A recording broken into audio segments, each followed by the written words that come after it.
Hello, everyone. Thank you for being here. I'm Chris Goodwin with the Mississippi Department of Archives and History. Welcome to this week's History is Lunch program, which is sponsored by the John and Lucy Shackelford Charitable Fund of the Community Foundation for Mississippi. We're in our home, the Craig H. Nielsen Auditorium, in the Museum of Mississippi History and Mississippi Civil Rights Museum, and we're streaming live on both Facebook and YouTube. If you have not already done so, please silence your cell phones. I hope that you'll join us next week for History's Lunch when Chris Mikowski will be with us to discuss his new book, The Battle of Jackson, Mississippi, May 14, 1863. And that program will be co-sponsored by the Jackson Civil War Roundtable. Today, we are delighted to welcome Roderick Red and Claire Winn, who will discuss and screen clips from the new Mound Bayou documentary, Promised Land. Roderick Red is the CEO of Red Squared. The Jackson native earned his degree in broadcast production from the University of Southern Mississippi, then started a video production company specializing in content creation and documentary storytelling for local nonprofits and companies. Red directed the film The Defenders, a documentary about the attorneys who took part in the Mississippi Civil Rights Movement, and has directed and produced projects for NBC, the Mississippi Department of Health, the Atlanta History Center, Entergy, and others.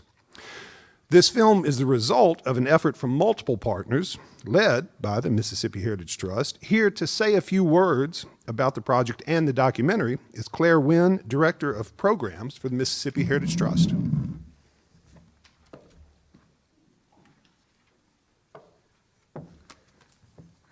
Hello, everyone. Thank you for being here.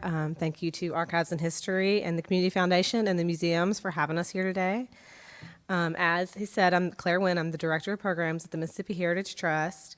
If you're not familiar with the Mississippi Heritage Trust, we are a statewide nonprofit. We focus on preservation, education, and advocacy. We are a membership-based organization, and we have a 40-member statewide board. We have our board president here with us today, Heather Dene. Do we have any other board members here today? I haven't seen everybody come in. Former board member, brother, I see. If you are a member, wonderful. If you're not, there's some membership forms in the back. You can also join on our website. I also brought some copies of our journal, Elevation. Those are free to our members. They're free to everyone, but if you are a member, you get them in the mail. And if you're not, you can find them around your town, hopefully. But the next issue in fall and winter will focus heavily on Mound Bayou. So if you want more Mound Bayou content, join or look for that coming soon to your mailbox or your town. So at the Mississippi Heritage Trust, our mission is to save and renew places meaningful to Mississippians and their history. So we at the Trust believe that Mound Bayou is definitely a place worthy of saving and renewing, and have been working for some time to preserve its history and tell its story in any way possible. We're so happy that the National Park Service agreed with us and funded this documentary film and traveling exhibit through their African American Civil Rights Grant Program. We're also so thankful for our partners, Roderick Red and all the team at Red Squared, Heidi Barnett and Flynn Design, who worked on this incredible exhibit over here, and then also Amanda Wells and the Tell Agency for all their work on this project as well. Our hope is that this project will inspire even greater interest in Mound Bayou, not only in its past, but also in its present and its future. Thank you.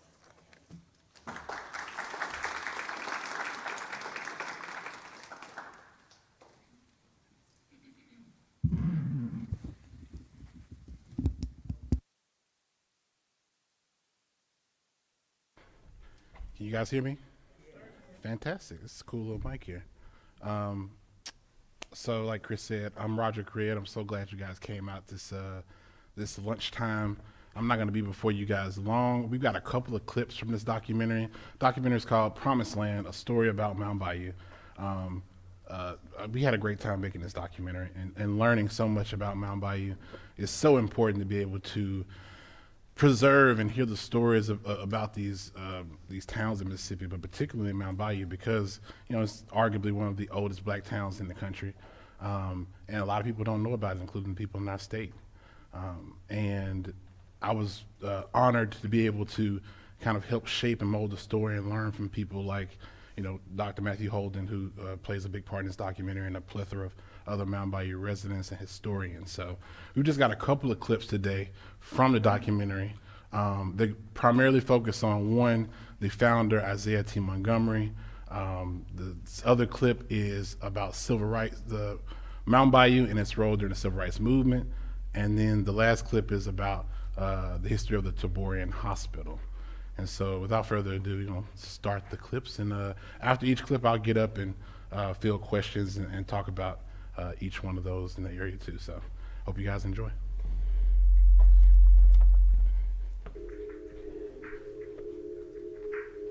Isaiah Montgomery.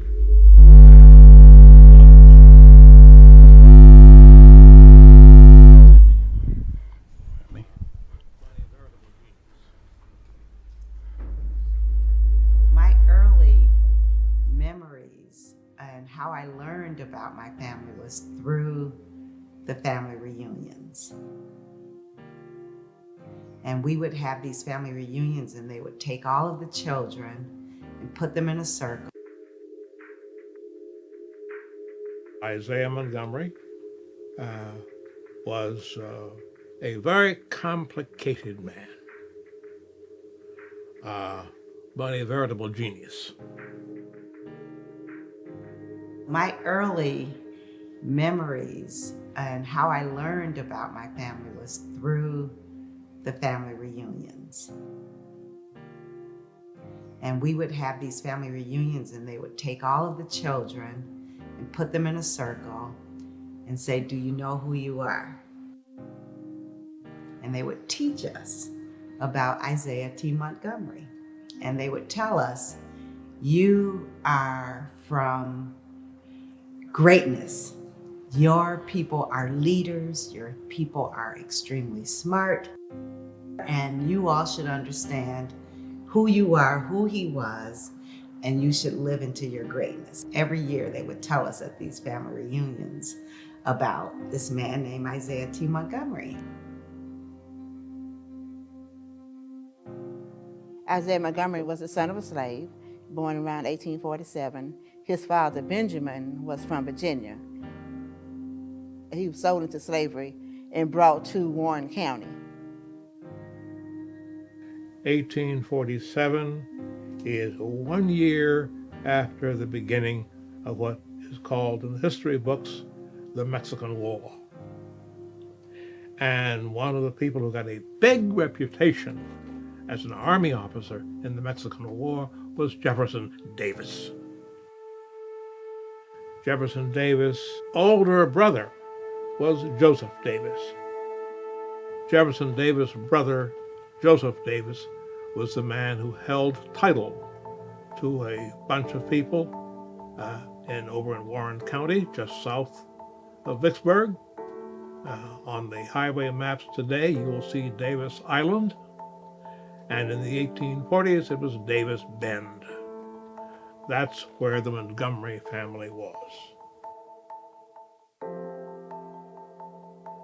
Joseph Davis, his mentality was that he was out of more than the slavery, but people who were substantial, who mentally and mechanically could do anything, and he was going to give them the opportunity to do that, unlike many of the other plantations around the area. Benjamin Montgomery, his dad, was actually running the plantation, but yet he was a slave. And Isaiah T. Montgomery was the kid that was raised on Hurricane O'Brien plantations there on Davis Bend, which was near Vicksburg, Mississippi. Isaiah Montgomery, he was educated. Joseph Davis, who was still living during the time period, allowed him to be tutored in mathematics and science and all those things. 1861 is the secession, and the beginning of the Civil War. Isaiah was in the group who escorted Mr. Davis, Jefferson Davis, from his home to the boat that he got on, going off to become president of the Confederacy. During the war, he and his father and his mother and his two sisters were taken to Cincinnati, out of the war zone. And right after the war, they went back to the exact place where they were.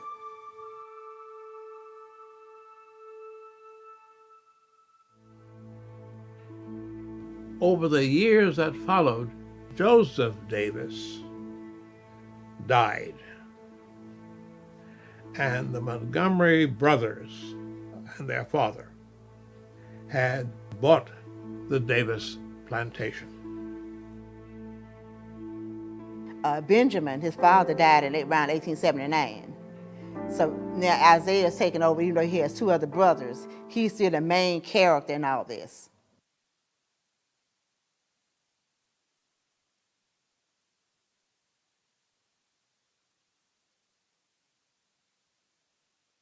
Pieces in this documentary.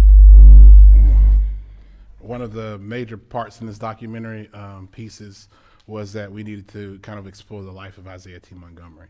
Isaiah T. Montgomery, like I said earlier, was born a slave and was educated, and is credited as one of the co-founders of Mound Bayou, Mississippi, along with his cousin Benjamin T. Green. But as I learned from folks like Dr. Holden, the idea for Mound Bayou came from his father, whose also name was Benjamin as well. And so he's kind of following out his father's legacy in terms of building this town where black people can truly be free.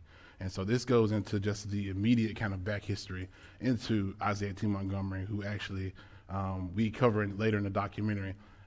It becomes infinitely more interesting because Isaiah T. Montgomery becomes a major player in Mississippi politics, especially during the 1890 Constitutional Convention, I think, where he does some controversial things and things of that nature. But I'm opening this up to any kind of questions about Isaiah T. Montgomery or this first part of the documentary. Does anybody have any?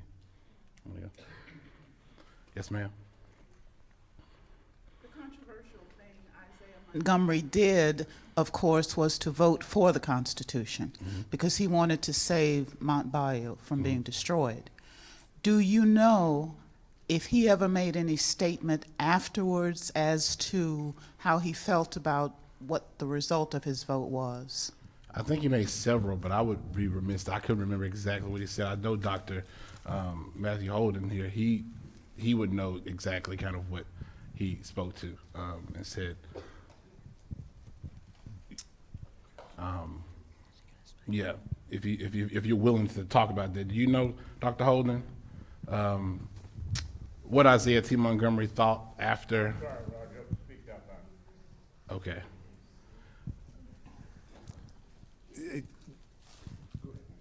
So Doctor, can you hear me, Dr. Holden? I hear you now. Yeah, fantastic. She asked a question about what did Isaiah T. Montgomery say after he voted for the 1890 Constitution to be ratified in Mississippi? When he saw what the result of the vote. What did Isaiah T. Montgomery think about that? Basically, about 20 years later,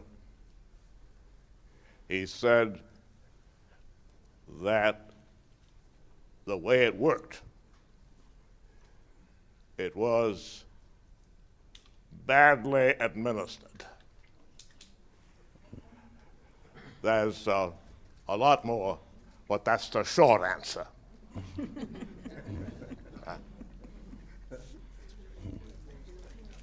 Fantastic.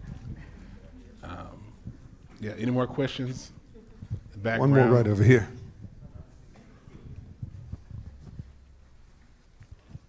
You said that he went to Cincinnati during the war. Is that right? Did I hear that part? Yeah. All right. Is he slave or free when they go to Cincinnati? I think they were still slaves, but they were property, and so the Davises were aiming to protect their property. So they went with some of the Davis family to Cincinnati. I believe so. So is that right? Dr. Holden said no, that's not correct. He's coming back to you. Hold on, Doc. I'll bring you the mic. That's not quite right. That's not quite right. I suppose that technically they were free. It was the Union had taken over the Davis plantations, and it was under the direction of the commander of the United States Navy, who said to them, "You should go to Cincinnati until this is all over." And they were there for a year and a half, 2 years. That's everything is complicated, but that's the short answer. I'm gonna just let Dr. Holden answer all the questions on the history because he knows it much better than I do. Anybody else? Yeah. All right. Yeah. So next clip, I think this one's about Mound Bayou's role during the Civil Rights Movement. Mound Bayou played a significant role during the Civil Rights Movement during that time. It had peaks and valleys in this area, but yeah, let's learn about that briefly. Well, yeah, that one right there. Well, actually, we want to go to E. Let's go to E. E is history of Taborian Hospital. The 12 Knights and Daughters of Tabor. It's a fraternal organization of freed men. They sold insurance policies to people. With the Knights and Daughters of Tabor, it was not just in Mound Bayou. It was an international organization. You know, they had people, members of that group, outside of Mound Bayou. So this was just the headquarters. Sir P.M. Smith was the chief grand mentor of the Knights and Daughters of Tabor, and he was the initiator of the idea of the hospital through his organization. Taborian Hospital, it was the main hospital for this area. When I say area, at least for within a 100-mile radius, where a lot of black people, and really only black people, would come for health care, where they were sick. It was either emergency, where people would come in, a lot of delivery, labor and delivery. That was just the place to go, to the Taborian Hospital. My father talked about the movement that created the hospital for black people in Mount Bayou, the Taborian movement, the Sir Knights and Daughters of Tabor. I think that, if I remember correctly, they paid 21 cents a month to be a member in that effort. If you were a member of the organization, you could get so many days each year of service at the hospital. And so some people would come to the hospital each year and get checkups and all, and as a part of their service. And also, when you were sick, you went there, you didn't have to pay for your services. Taborian Hospital brought a brand new fire into Mound Bayou. The hospital and people coming in, doctors from Meharry College were coming in. The Taborian Hospital became the hospital for blacks in the Delta. The Sir Knights and Daughter of Tabor is what the organization that gives us the Taborian Hospital. The Taborian Hospital stayed open until around 83, 84, and closed at that time. In the meantime, we had the Delta Health Center, which Tulsa Delta Health Center was the initial name of it. Opened in 1967. And it was the first rural comprehensive health center in the country. Back in 2010, they worked on a grant to try to get an urgent care center. That didn't really go well, but it still stands today. And that's one of my goals, is to try to get that back open as a healthcare facility. Dr. Howard came to Mound Bayou as the first surgeon at Taborian Hospital. Dr. T.R.M. Howard sets up a insurance company, has a big farm over here, and have a big restaurant, the Blue Parrot Inn, sets up a zoo. People will enjoy themselves on the weekend, doing something for people to do for the weekends, and people were buying rooms for the weekends and staying in different houses, and we had a couple of hotels here. So you had all of this going on, so you had the upswing of Mound Bayou as well. It was coming back. It was coming back. Dr. Howard was not just a physician. He was also a big farmer, had thousands of acres of land, and he was a farmer as well as a doctor, and also an entrepreneur with a restaurant and a zoo, and also the first swimming pool for blacks in the state. At some juncture, there was a little falling out of, I guess, philosophy. And so he organized United Order of Friendship, which was another fraternal order, and opened Friendship Clinic. He was here until around 1958, and moved away because he had become involved with the civil rights movement and things that started to happen during that time, and his life was threatened.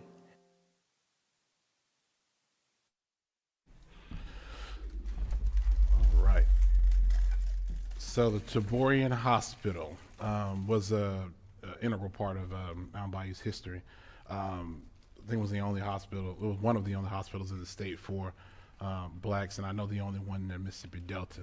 Played a huge role in the economy of the city during its time, and but this is one of the big reasons why Mound Bayou was successful. We'll had such success during those time periods.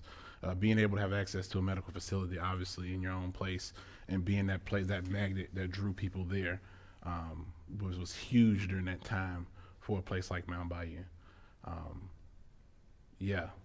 Places like Mound Bayou is such an unusual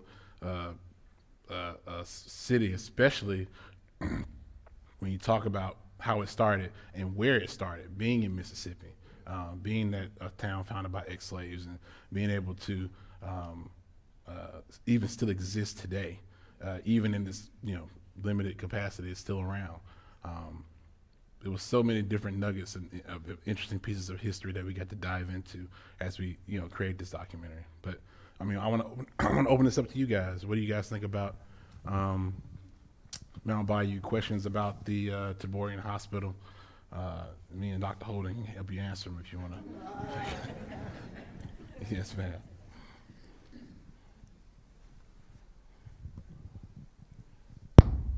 Hello, I just have a statement about it because I'm very proud. I am Patricia Ice, and I live here. I work with the Mississippi Immigrants' Rights Alliance, and I'm an attorney. And between 1950 and 1953, my father was one of the residents at Taborian Hospital in Mound Bayou through Meharry Medical College, through Dr. Matthew Walker's program. And we were from Detroit. My parents were from Detroit. My two older sisters were children between those years, and they lived with my parents. But I was born a few months after they left Mound Bayou. I was born in October of 1953, and that's the year that they left. So as a child, I always heard stories about Mound Bayou, and I was wondering what this place was. My parents really liked it there while they were there. They were a young couple. They had been married probably less than 10 years when they went there, and they always had such happy memories of the place, and I heard about it and heard about it.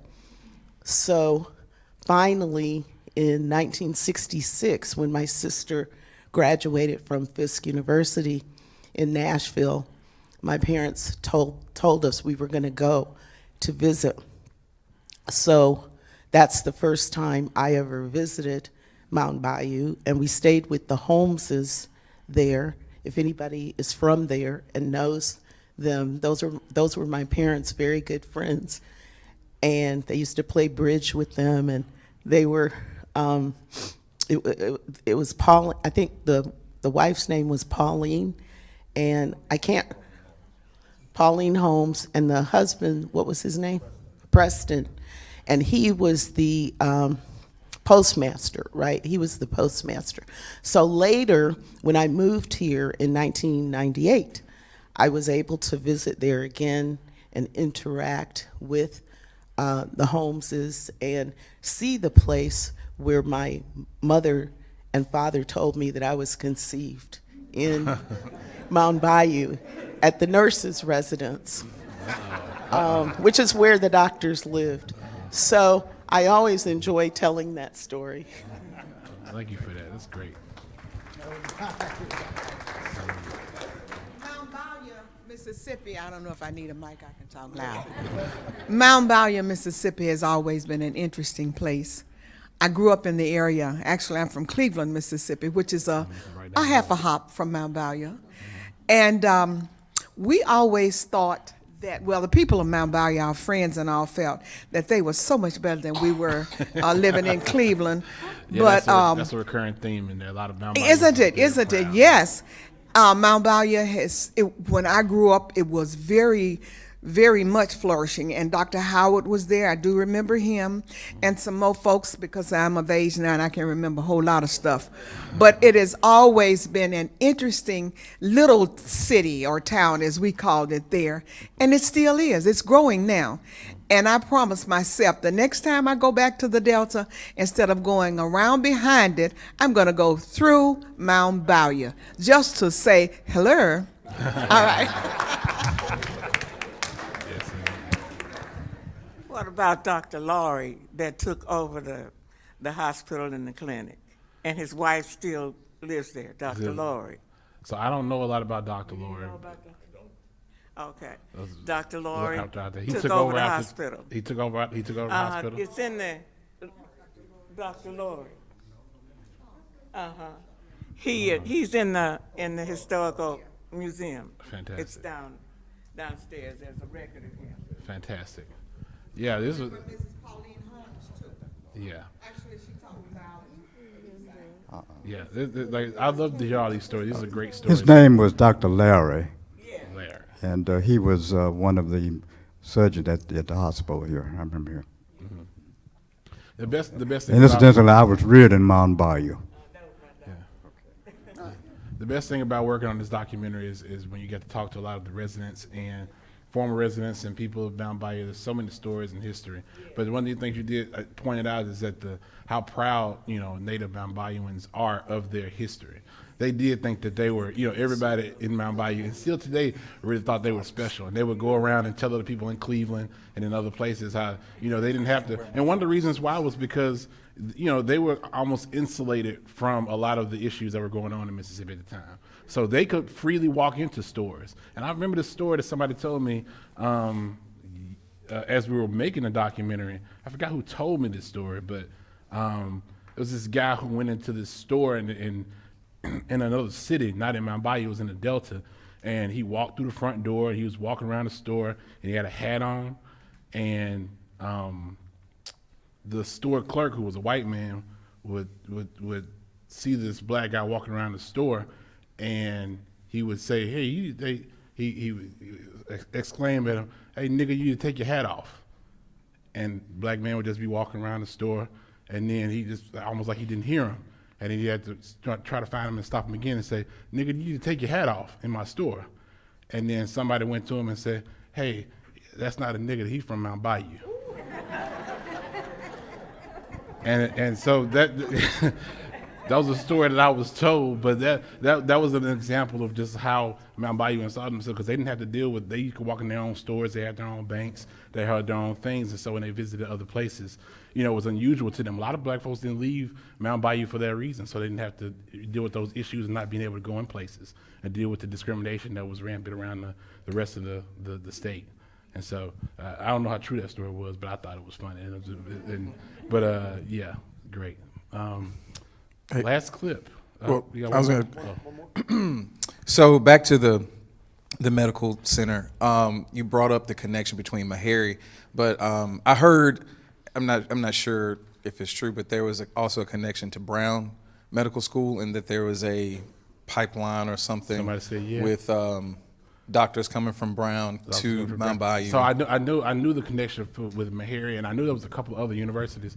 Brown could have been one of them. I'm not entirely sure, but I do know there was a couple of medical colleges where a lot of Tufts Medical. There was a lot of them. So it was about 3 or 4 of them, I think. But I'm not sure the other ones. But I know they had a special connection with Meharry Medical College. One more question about the Taborian Hospital here. In about 1960, Edward Albee, a playwright, wrote a short play called The Death of Bessie Smith. And in the play, Bessie Smith is involved in the blues singer, of course, involved in an automobile accident in the vicinity of Greenville or Cleveland. And the play alleges that she bled out and died because she was refused admission to the local hospital. If Taborian was there and available, can anybody tell me how the existence of Taborian and the story of Bessie Smith's death intersect with one another? That's a great question. I hadn't heard of that one. Does anybody have any information on that one? I've heard that story about her dying. I heard that story about her dying, but I don't know anything about the connection with Mound Bayou. I believe that that the hospital didn't exist then, or that she was too far away from it to go there.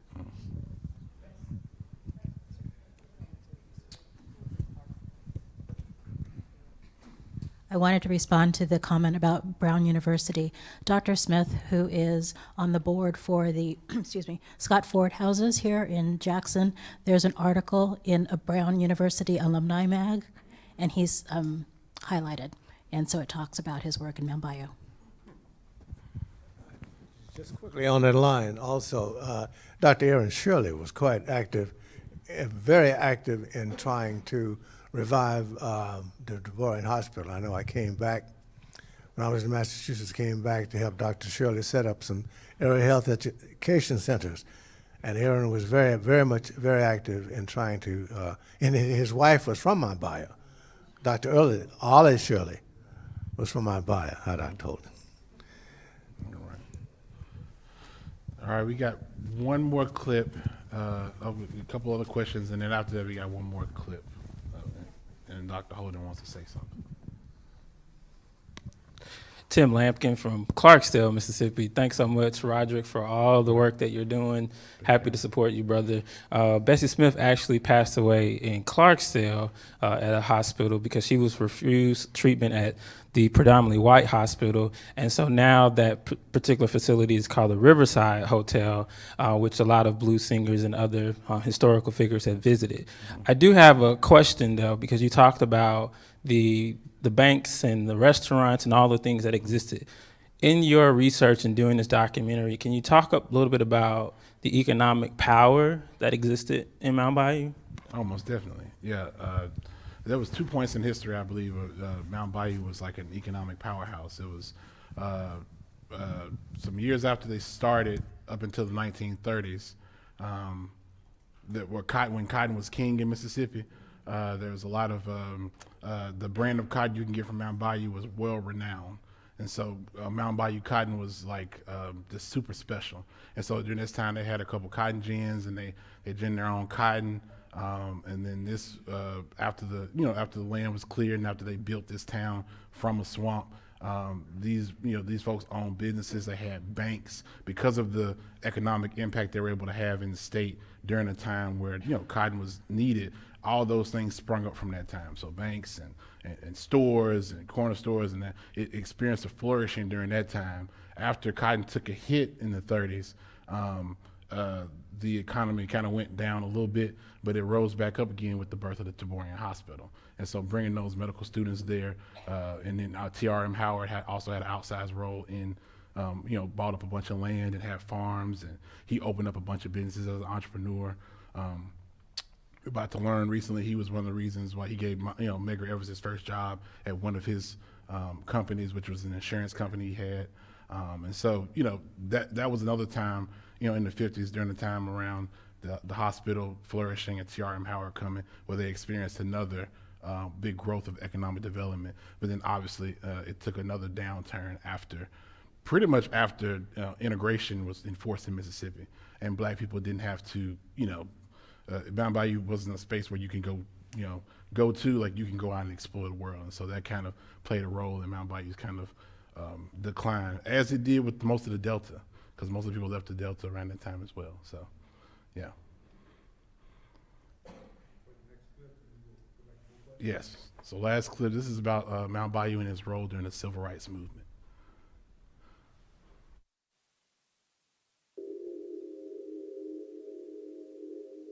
There are three famous names associated with Mound Bayou.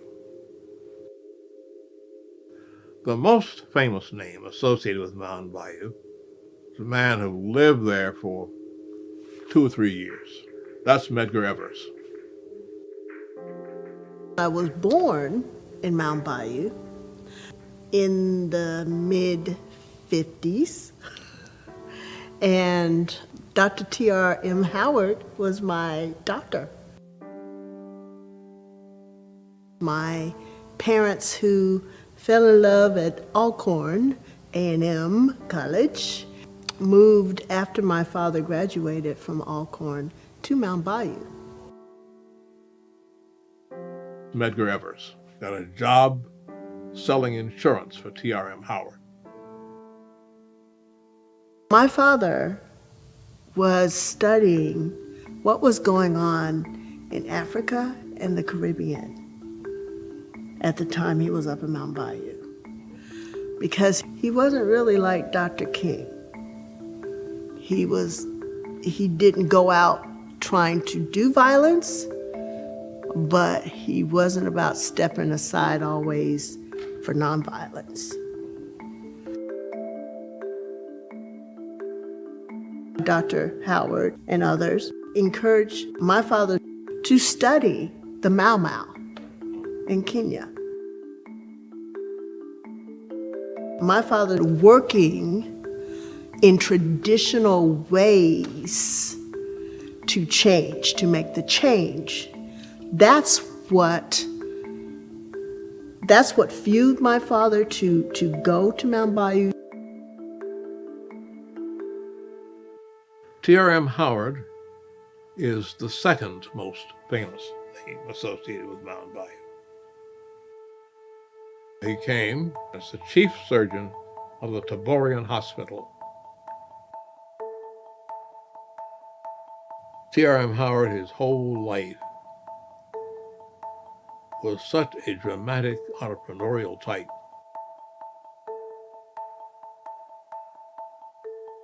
But Dr. Howard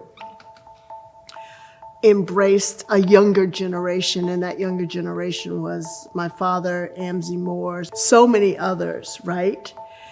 And pull them in and say, hey, this is what we can do, this is where we can go with the betterment of our people. Dr. Howard started the Regional Council of Negro Leadership.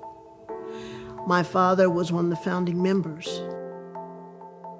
They went out to educate everyone, but really they went on the plantations to say, we want you to buy insurance to help you, but this is really why we want you to buy insurance, because we want your life to be better. And then you need to understand the other parts of it that need to make your life better, such as understanding how to vote, understanding what the laws are, understanding how you need to maneuver around danger, and what you need to do in order to come together to help each other.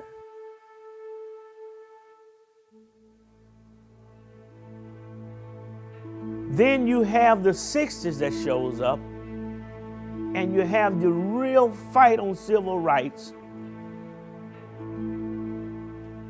Mound Bayou now is hiding Mamie Till and really pushing for the rights of the people, and Howard is going to Alabama and going to New York, raising money for the NAACP.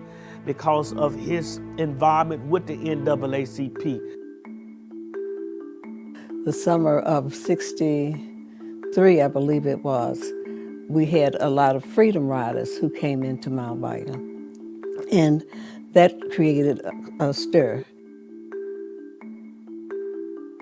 Mount Bayou existed independent of the rest of the county because of the conditions in the state of Mississippi.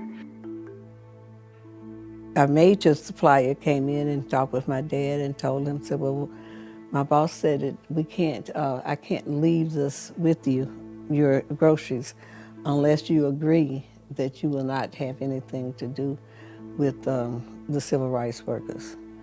And my daddy told him, said, well, you can't do that. My mother intervened and told him, if that's the situation, just take it and leave, and we'll find another source. So they had to go all the way to Memphis to get someone to come down to supply. The women who would stand up and say how they felt about what was being said, that fierceness was prevalent in Mound Bayou.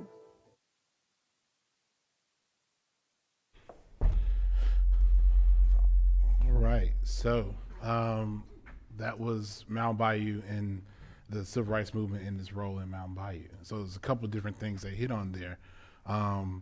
You know, Mound Bayou famously was a place that Mamie Till stayed during the trial when she came back after her son Emmett Till was murdered. And that was because that was a safe place for Mississippians to go. I think he stayed with T.R.M. Howard.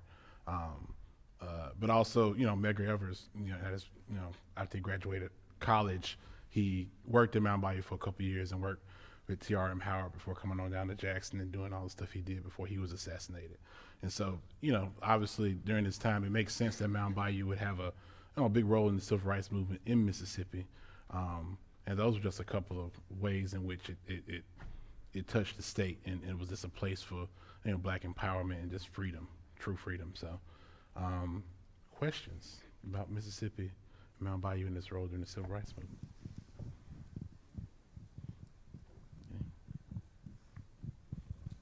Well, there are a couple that have come through the live stream, so let me ask those now. All right.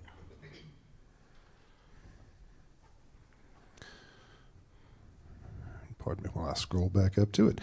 Tom Curson asks, how closely did Benjamin Montgomery follow the work of Robert Owen? I know Joseph Davis was deeply influenced. I don't know about that one. I didn't go that deep behind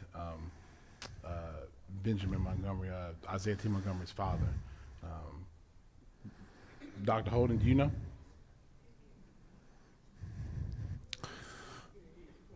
Dr. Holden, the question was from Tom Curson, how closely did Benjamin Montgomery follow the work of Robert Owen? He says he knew that Joseph Davis was deeply influenced by his philosophies. Sure. I don't believe it. No, allow me. There are stories, and there are stories, and there are histories. There's a tremendous amount of myth in the whole world, including the myth, which maybe has some validity, of Robert Owen and Joseph Davis. I have never seen, though I have not looked, I have never seen any idea of a connection between Ben Montgomery, of whom we say nothing here, and Robert Owen. The one thing we do know about Ben Montgomery is that he wanted to make money. That is provable. All right. And then Tom had a follow-up question. He said, is it true that Davis Bend experience was considered, Y'all just got to pardon me while I reach for my reading glasses. That's how old I have gotten. Vanity. Vanity. Is it true that Davis Bend experience was considered for Reconstruction planning? I'm not exactly sure. I don't know about that one. I don't think so. Davis Bend was the place where the plantation was. They had a couple plantations, but where they held title to Isaiah T. Montgomery and his family. Now it's floods a lot. It's right off of Vicksburg on the river, so it's very fertile land, especially back in that time where they grew a lot of crops and they owned a lot of the property around there. Now I think it's hunting grounds now, so that's currently what it is now. But I don't know what they plan on doing with it later. And one last one, I know we had sort of touched on this earlier, but Juana Harris asks again about the history of how the Taborian Hospital got its name. It came from the Knights and Daughters of Tabor. So the person who founded it, they went around. The short story is that they went around the state and they engaged potential people to be a part of what they were doing. The Knights and Daughters of Tabor. They raised money. They raised about $100,000, which was used as seed money to be able to build that hospital. And so the Taborian Hospital came from the Knights and Daughters of Tabor. That's where the name came from. When my husband was stationed at the Pentagon, I had access to the Pentagon library. And in that library, I found a book about Mound Bayou and, of course, about Montgomery. This Mississippi girl had to read that book because I had learned in my Mississippi history classes about it. As I read the book, there were letters in that book, copied letters, between Joseph Davis and Isaiah Montgomery. And they discussed the farm, the plantation. In those days, the levees were maintained by the plantation owners. And so Montgomery was asking Joseph Davis advice on how to maintain those levees. And then they discussed the crops. And one that just stuck out in my mind was that Montgomery writes to Joseph Davis that the goldenrod is growing higher than his head. And we see that today, but I guess that might have been unusual. And also how fertile the area was and the crops that they were gathering and how to produce those crops. And knowing that slaves were not allowed to learn to read during those days, I was fascinated that evidently there was that opportunity for Montgomery, as you stated. Yeah, it was very, very unusual during that time for slaves to be that educated. So it was a very different thing, especially. And Dr. Holden talks about it in the documentary, the full documentary, where he goes into depth, talk about how dangerous it was also for them in Warren County to be as educated as they were, and how people felt about them when they gained access to the land, when they bought the land from them, how the surrounding people around them felt about that. It's very, very interesting times to be doing stuff like that. So, yeah.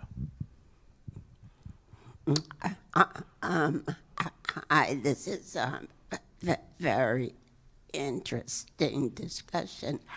I'm wondering, were there ever any attacks on Mount Bayou like other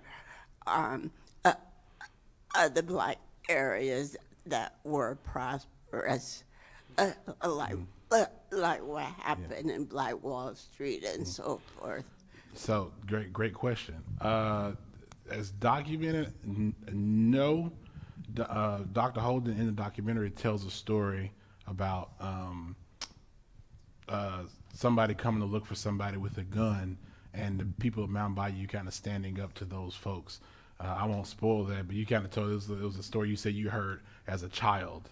But as far as the record goes, no. And the reason for that was primarily because of Isaiah T. Montgomery.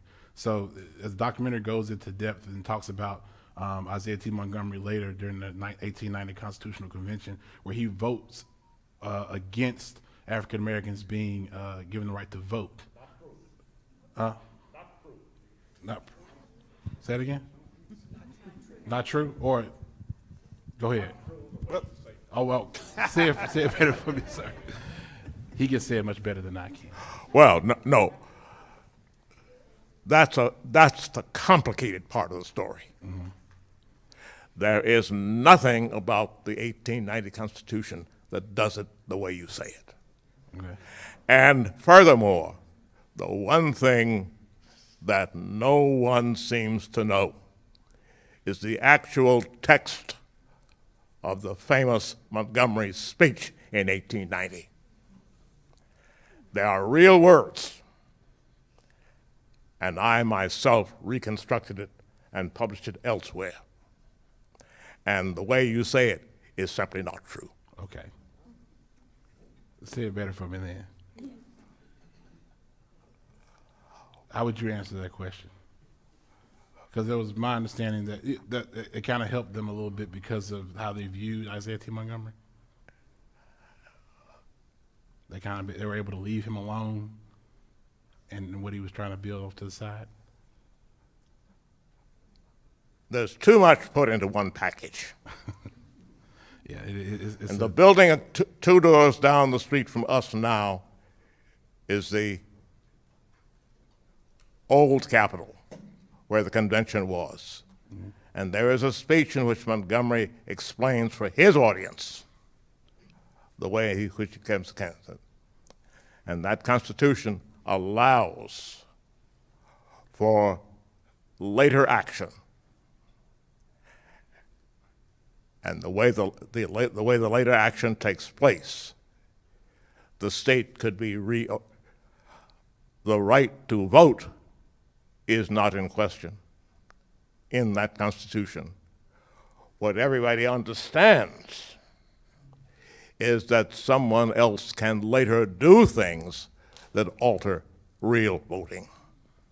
And that took place over a period of about 15 years. So the way you, and there's a little green book that I myself published a number of years ago that describes that in some detail. But the way it's told is not correct. Gotcha. I hope that answered your question.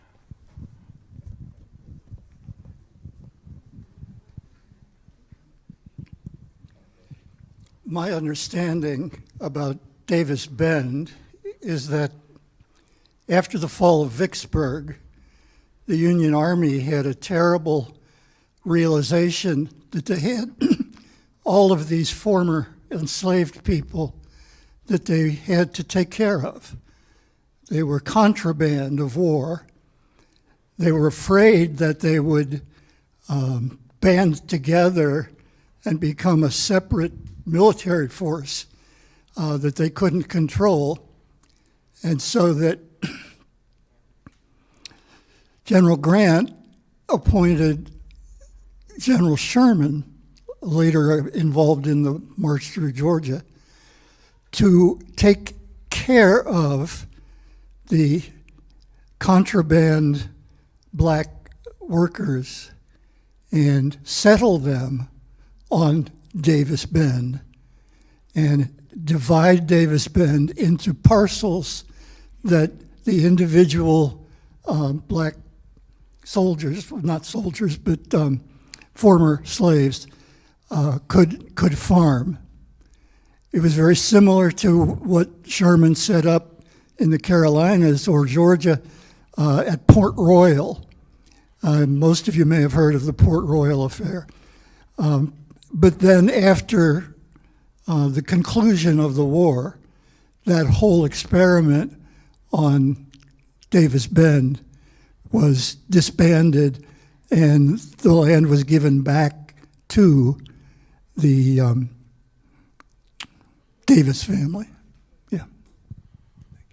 Yeah, we go into that a little bit in terms of the land switching between the Montgomerys and then back to the Davises, which sparked them to go up to the Delta and found Mound Bayou.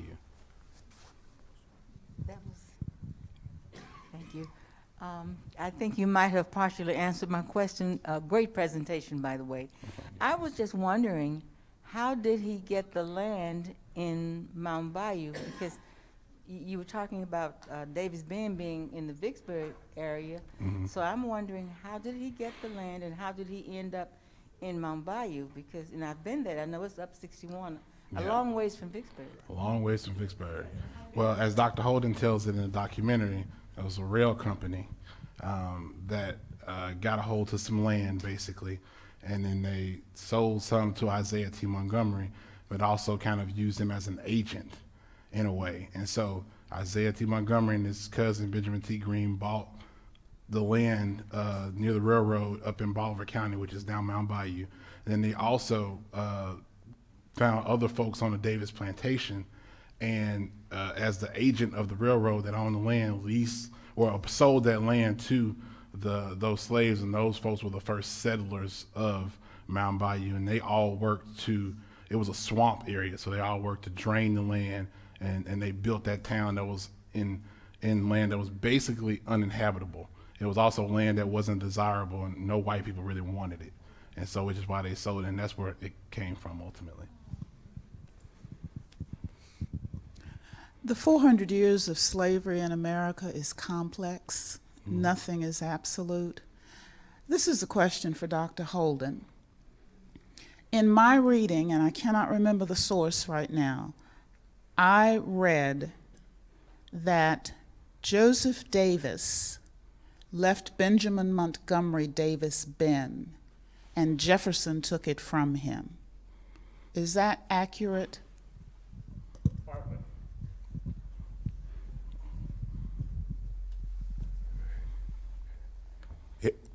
Here is what I know for the documentation you're talking about.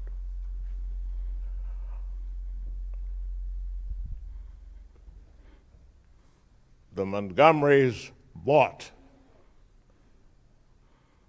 the Davis land. There was then a tremendous fight after the death of Davis as to the validity of the sale. And it took about 10 years, I would say, in rough time to settle that. And basically, the Montgomerys lost the lawsuit. Having lost the lawsuit, they had to figure out what to do. They were not even then impoverished. And they had to figure out what to do. And the Montgomery brothers, who knows, there's no documentation on this, decided somehow that one of them would stay and one would go. One moved to North Dakota. There's documentation on that. The other stayed in Mississippi. There's documentation on that. And the sale of the land in Bolivar County is a part of the whole sale of land up and down the area between basically Tunica and Vicksburg, because it was almost all empty country, but the railroad company had the land, and they were trying to sell off, and basically they sold a township to Isaiah on the condition that he either sell land to whom he wanted or buy it himself. But after that, the story gets even more complicated.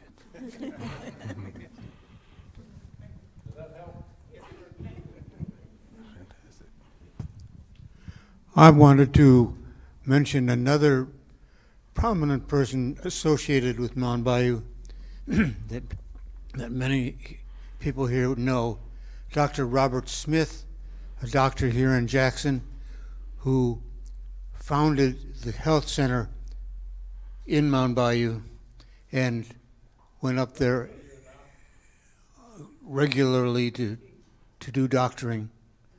I think it's very important that people like that get recognized. Fantastic. We are at the top of the hour, but Rod, would you say a few words about the table at the back, the exhibit here, and also where folks can see the whole documentary? Yeah, so there's a table in the back there. You can grab issues of Elevation. Next issue of Elevation that's coming out, if you sign up to be a part of the Mississippi Heritage Trust, it's going to be all about Mound Bayou. So if you're interested in Mound Bayou, I encourage you to do that. There's also information about our nonprofit fleet and more information. There's posters back there and a brochure about the film. It has a website and all that stuff. This is our traveling exhibit, which is its debut here that will accompany the film wherever we go to show it. This is the third stop on a 6-city tour in the city of Jackson. I think it's going to show one more time in Jackson at Smith Robertson. I think that's next week or maybe the week after that. November 8th. And then it'll show again in February during Black History Month at the B.B. King Museum in Indianola, Mississippi. And so that's the next time you can see it. Then after that, the film will be probably shopped through the film festival circuit around the country. And then soon after that, it'll be available for viewing probably on its website, on a YouTube channel, so you can see it in its entirety. But if you want more information about the film and you want to see it, see all the dates, you can get that information from the back table there. Check out the traveling exhibit on your way out. And yeah, thank you guys so much for coming. Yeah, thank you all for being here today. I hope that we see you back next week for Chris Mikowski and his book on Civil War in Jackson. Joyce Dixon Lawson, who was on screen, is trying to hide over there. Help me thank her, Dr. Matthew Holden, Roderick Red, Claire Winn for this program today.